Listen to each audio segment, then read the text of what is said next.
आज राहुल गांधींची नागपूरमध्ये जाहीर सभा होणार आहे। वर्ध्यातील जाहीर सभेत पंतप्रधान मोदींनी हिंदुत्वाच्या मुद्द्यावरून काँग्रेसवरती टीका केली आणि त्या पार्श्वभूमीवर आज संघाच्या कर्मभूमीत नागपुरात येऊन राहुल गांधी त्याला काय प्रत्युत्तर देतात याकडे संपूर्ण देशाचं आणि काँग्रेस कार्यकर्त्यांचं लक्ष आहे। राष्ट्रवादी काँग्रेसच्या नेत्यांना आजकाल झोप येत नाही। त्यांची झोप तिहार जेलवरती अवलंबून आहे। तिहार जेलच्या आत जो गेलाय तो काही बोलेल का हा प्रश्न त्यांना छळतोय आणि सर्व गोष्टी लवकरच बाहेर येतील तो दिवस दूर नाही असं सूचक विधान पंतप्रधान नरेंद्र मोदींनी केलंय।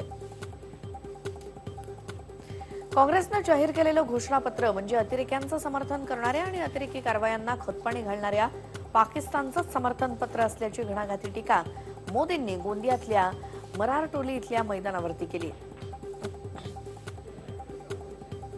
काँग्रेसचा जाहीरनामा 23 मे रोजी एक्सपायर होईल असं सांगत नरेंद्र मोदींनी कठोर टीका केली आहे। कोलकात्यामधील सभेत मोदींनी ममता आणि काँग्रेसवरती हल्लाबोल केला। काँग्रेसचा जाहीरनामा म्हणजे केवळ दिखावा असून त्यातून धूळफेक करण्यात आली आहे। या पक्षाचा भूतकाळ पाहता त्यातील आश्वासनं पूर्ण होण्याबाबत कुठलीही खात्री नाही, कारण त्या पक्षानं विश्वासार्हताच गमावली अशी टीका बसपाच्या नेत्या मायावतींनी केली।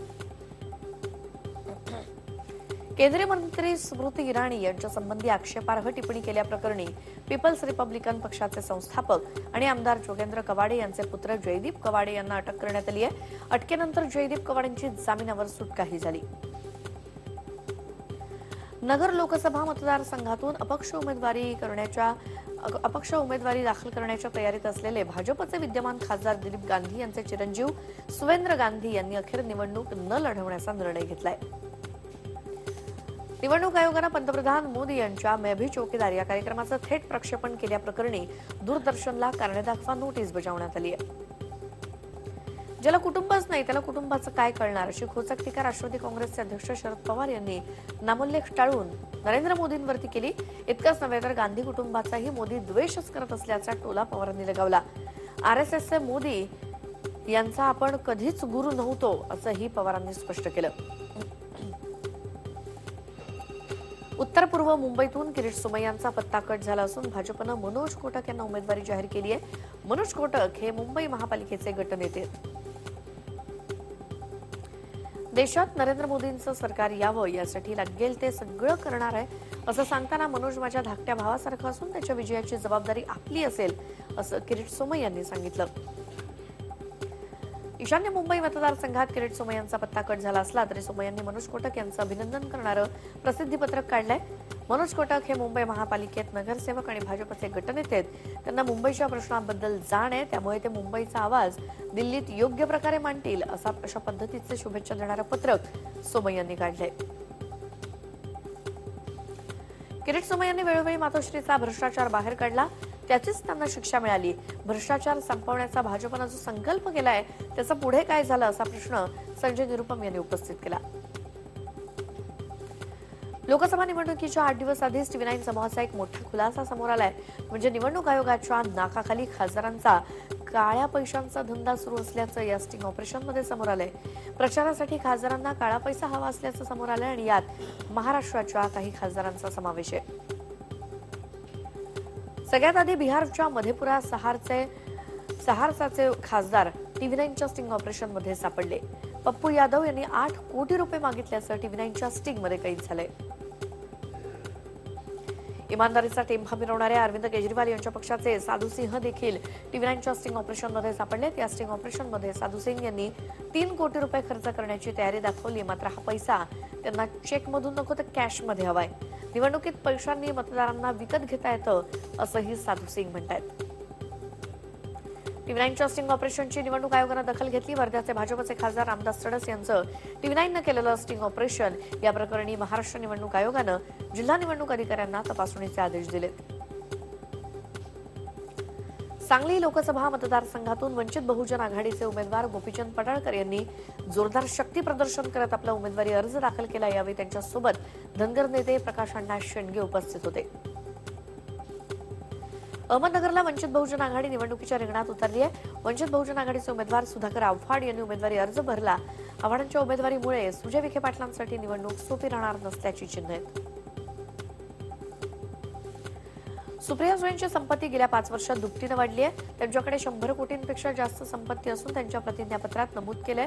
आणि सुप्रिया सुळे यांनी पार्थ आणि सुनेत्रा पवार यांच्याकडून कर्ज देखील घेतलंय.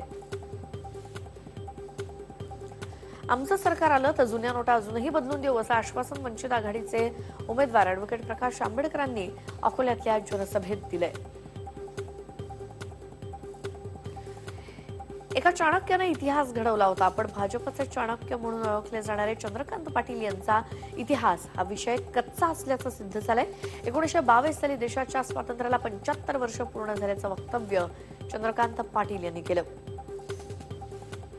चंद्रकांत पाटील आणि मोदी यांच्यात काही फरक नाही. लोकांना घाबरवण्याचं काम दर 24 तासाला भाजप सरकार करतंय, पण तरी कोणी त्यांना घाबरत नाही अशी टीका राष्ट्रवादी काँग्रेसचे सरचिटणीस जितेंद्र आव्हाड यांनी केली. प्रचार सभेत कोण काय बोलेल याचा काही नेम नाही. खेड तालुक्यातल्या दस्तूर इथे झालेल्या रायगड लोकसभेच्या सभेमध्ये सुनील तटकरे यांच्या आघाडीच्या प्रचार सभेत काँग्रेसच्या तालुकाध्यक्षानं चक्क शिवसेनेच्या अनंत गीतेंना निवडून द्या असं आवाहन केलं. सध्या हा व्हिडिओ सोशल मीडियावरती चांगलाच व्हायरल झालाय. ऐन निवडणुकीच्या तोंडावर जुन्नर तालुक्यातील पिंपळवंडी गावामध्ये एका व्यक्तीच्या घरातून पोलिसांना स्फोटकांचा मोठा साठा मिळाला. राजाराम अभंग या व्यक्तीनं ही स्फोटक आपल्या घरात ठेवली होती. इचलकरंजीत राज्य उत्पादन शुल्क विभागानं परदेशी दारूचा मोठा साठा जप्त केला. या दारूची किंमत सुमारे 8.25 लाख रुपये. या प्रकरणी पोलिसांनी 2 जणांना ताब्यात घेतले. इचलकरंजी जवळच्या कोरोची इथे विविध कंपन्यांचा गुटखा, सुगंधी सुपारी, तंबाखू आदींचा 8,58,606 रुपयांचा मुद्देमाल जप्त करण्यात आलाय.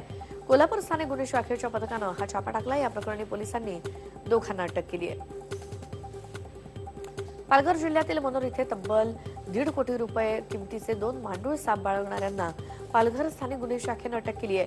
गुप्त माहितीच्या आधारे केलेल्या कारवाईत पोचाडे इथल्या एका घरात 2 गोणींमध्ये दुर्मिळ प्रजातीचे साप आढळले. उल्हासनगरमध्ये मोबाईलचं दुकान फोडून मोबाईल चोरणाऱ्या अल्पवयीन चोरांना पोलिसांनी अटक केली. सीसीटीव्हीच्या मदतीनं पोलिसांनी ही अटक केली आहे. दोन्ही अल्पवयीन चोरांची रवानगी बाल सुधारगृहात करण्यात आली आहे. पुण्यातल्या बोपखेल परिसरामध्ये वळून धडक मारल्यानं ज्येष्ठ नागरिकाचा मृत्यू झालाय. आनंदराव थोरात असं त्यांचं नाव असून हा सगळा प्रकार सीसीटीव्हीत कैद झालाय. वळून मारलेल्या धडकेत थोरात 5 ते 6 फूट उंच फेकले गेले. पालघरमधल्या बिडको औद्योगिक क्षेत्रातील एका कंपनीत माल घेऊन आलेल्या ट्रकला विजेचा धक्का लागल्याची घटना घडली. या ट्रक चालकाचा मृत्यू झालाय. मुंबई नागपूर महामार्गावरच्या किनीरांजा इथे भरधाव ट्रकनं विजेच्या खांबाला धडक दिल्यानं विजेची तार तुटून आग लागली. या आगीत शेतकऱ्यांनी साठवून ठेवलेलं वैरण जळून खाक झालंय. आंबेगाव तालुक्यातल्या अवसरी बुद्रुक इथे उसाच्या शेताला लावलेल्या आगीमध्ये बिबट्याच्या 5 पिलांचा होरपळून मृत्यू झाला. या घटनेनं परिसरात हळहळ व्यक्त होतीये. उसाचे पाटसं जळत असताना बिबट्या मादीची 5 पिल्लं भेदरून उसाच्या शेतात लपून बसली होती. गेल्या 4 दिवसांपासून अमरावतीच्या तापमानात वाढ होत चालली आहे. बुधवारी तापमानानं यंदाच्या मोसमातील उच्चांक गाठला. अमरावतीचं तापमान 43.5 इतकं असल्याची नोंद हवामान खात्यानं नोंदवली आहे. लोकसभा निवडणुकीच्या पार्श्वभूमीवर स्थिर सर्वेक्षण पथकानं बुलडाणा जिल्ह्यातील खामगावमधील महामार्गावर केलेल्या नाकाबंदी दरम्यान 7 लाखांची रोकड पकडण्यात आली आहे. मुंब्रा आणि शीळ डायगर परिसरातून 11 लहान मुलांचं अपहरण करून हत्या केल्याची घटना घडली आहे. डायगर पोलिसांनी 5 आरोपींना अटक केली. लहान मुलांचे मृतदेह जंगलात आढळले असून किडनीसाठी त्यांची हत्या करण्यात आल्याचा संशय आहे. गॅस कंपन्यांनी एप्रिल महिन्यात ग्राहकांना महागाईचा झटका दिलाय. हॉटेल आणि रेस्टॉरंटमध्ये उपयोगात येणाऱ्या व्यावसायिक सिलेंडरच्या दरात 60 रुपये तर घरगुती सिलेंडरच्या किमतीत 5 रुपयांची वाढ झाली आहे. आर्थिक तोट्यात असलेल्या बीएसएनएलच्या 54,000 कर्मचाऱ्यांची नोकरी जाणार आहे. बोर्ड ऑफ कंपनीकडून नोकरी कपातीच्या प्रस्तावाला मंजुरी दिली गेली आहे. निवडणुकीनंतर 54,000 कर्मचाऱ्यांवर बेरोजगारीची वेळ येणार आहे. अमेरिकन डॉलरच्या तुलनेत भारतीय रुपया वधारत असल्यानं सोन्याच्या भावात दिवसेंदिवस घसरण होते. महिनाभरात सोन्याचे भाव प्रतितोळा 2,000 रुपयांनी कमी होऊन ते 34,000वरून 32,000वर आलेत. चांदीचे भाव 41,500 वरून 39,000वर आलेत. भारतातून उड्डाण करणाऱ्या आणि भारतात उतरणाऱ्या विमानातील प्रवाशांना लवकरच उडत्या विमानात इंटरनेट सेवेचा आनंद घेता येणार आहे. या विमान प्रवासादरम्यान इंटरनेट सुविधा पुरवण्याचे अधिकार बीएसएनएलला मिळालेत. यंदा अल निनोमुळे सरासरीपेक्षा कमी म्हणजे 93% पाऊस पडेल असा अंदाज स्कायमेटचा आहे आणि त्यामुळे दुष्काळाच्या चक्रात अडकलेल्या शेतकऱ्यांना अडचणींचा सामना करावा लागेल. केंद्रीय पेयजल आणि स्वच्छता मंत्रालयाच्या राष्ट्रीय ग्रामीण पेयजल कार्यक्रमांतर्गत देशभरातील सर्वच राज्यात जलस्रोतांची तपासणी करण्यात आली. यात महाराष्ट्रातील 1,71,484 जलस्रोत दूषित आहेत. महागड्या वैद्यकीय सेवा आणि त्यात सर्वसामान्य रुग्णांची होणारी गळचेपी लक्षात घेता मुंबई नर्सिंग होम नियम 2018 राज्यात लागू करण्याच्या दृष्टीनं राज्य सरकारनं रुग्णाभिमुख नियमावली प्रस्तावित केली आहे. वैद्यकीय शिक्षण घेणं महाग झालं असून एमबीबीएस आणि बीडीएस पदवी आणि पदव्युत्तर अभ्यासक्रमासाठीच्या विनाअनुदानित संस्थांमधील शिक्षण शुल्कात 25 ते 30% वाढ करण्यात आली. हे सुधारित शुल्क येत्या शैक्षणिक वर्षापासून लागू होईल. चेन्नई सुपर किंग्सवर 37 धावांनी मात करत मुंबईनं 12व्या हंगामातली चेन्नईची विजयाची मालिका खंडित केली. मुंबईनं दिलेल्या 171 धावांचा पाठलाग करताना चेन्नईचा संघ 8 गड्यांच्या मोबदल्यात 133 धावांपर्यंत मजल मारू शकला. चेन्नईकडून अष्टपैलू खेळाडू ड्वेन ब्रावोनं एक बहुमान आपल्या नावावर केलाय. ब्रावो चेन्नईकडून गोलंदाजीमध्ये 100 बळी घेणारा पहिला गोलंदाज ठरलाय. आणि किंग खानचा थोरला चिरंजीव आर्यन तखतमधून चित्रपट सृष्टीत पदार्पण करतोय. अर्थात तो पडद्यावर दिसणार नसून सहाय्यक दिग्दर्शक म्हणून काम करणार आहे.